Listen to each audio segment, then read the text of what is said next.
Do stay in a messy room or office, or the surrounding is not so nice?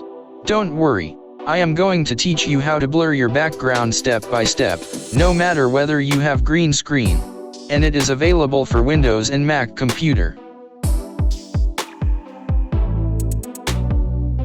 Let's get started. Type the keyword FindCam.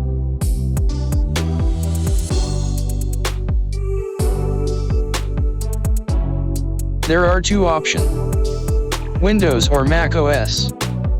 Select one and click to download it.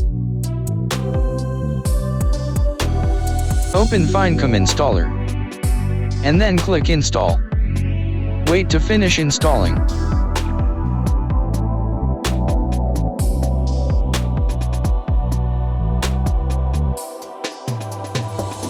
After installing it successfully, open the FindCam and at the upper right you will see the blur button. Click to activate it. You can also adjust the blur.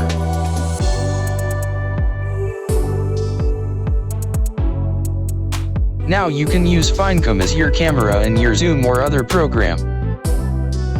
Just click here to activate.